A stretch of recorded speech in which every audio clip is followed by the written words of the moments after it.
the pool in El Salvador and we're gonna practice learning how to duck dive. And we got a bunch of different amigas here riding different sizes of surfboards. So we're gonna experiment with what's the biggest surfboard that you can actually duck dive, and also working on technique, how to do it. Boom.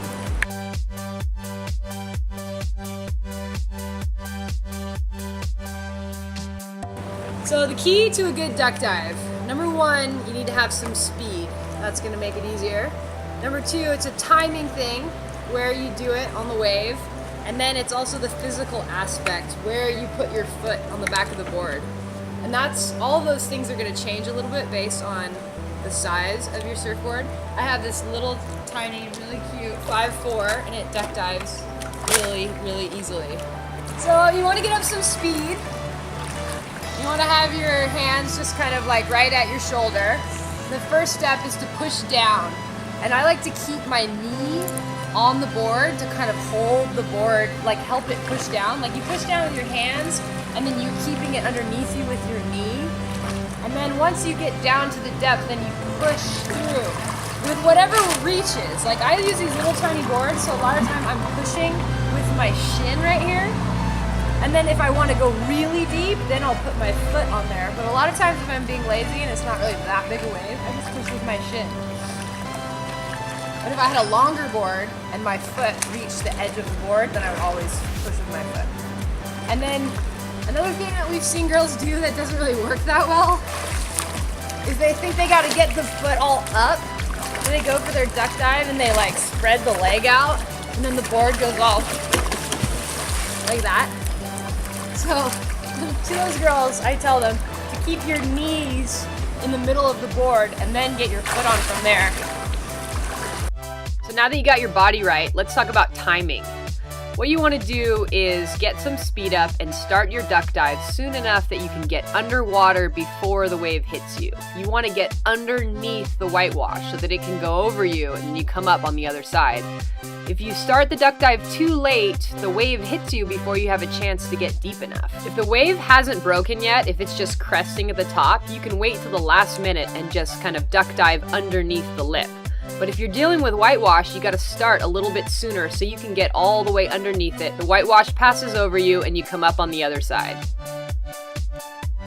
Here are a few examples of some amigas giving it a try, and we can talk about what's going wrong. Here's an amiga that's pushing down nicely with her hands, but she's not following through with her leg.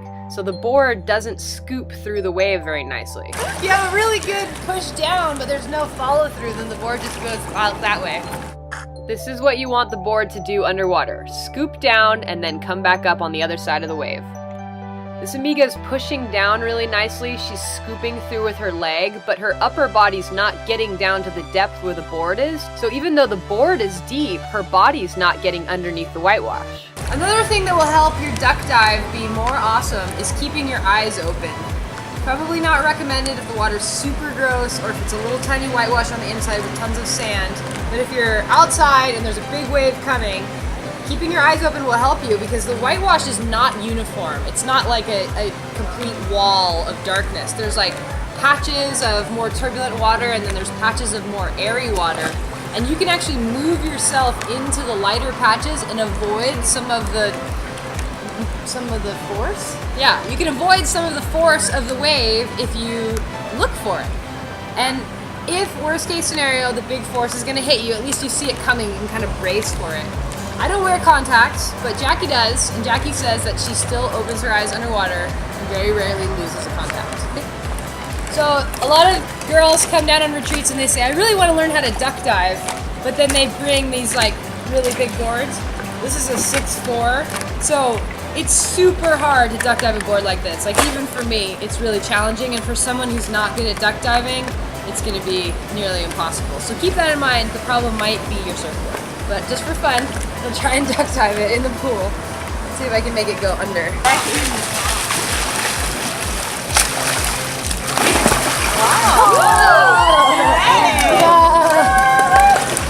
So what makes it more difficult? Is it that the width? It's just more buoyant. The length or the width? It's the volume of the board. Like a little tiny board that barely floats, you can duck dive super easy. But a big floaty board just by definition doesn't go underwater very well. So one thing you can do if you do have a big board and you really want to try to duck dive it, to get it underneath, you can scoop. Yeah. Because it's hard. If you have a big board on the water, if you push this down, it doesn't go because it's got all this volume on the water. So you're displacing all this water to make it go under, which is hard.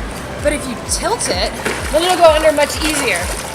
So if I was out surfing and I wanted to try and duck dive this board, I would tilt it to scoop it and then follow through like normal.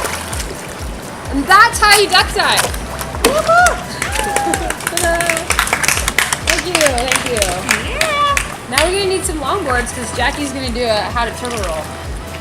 How to turtle roll. Yay. Jackie's Roach.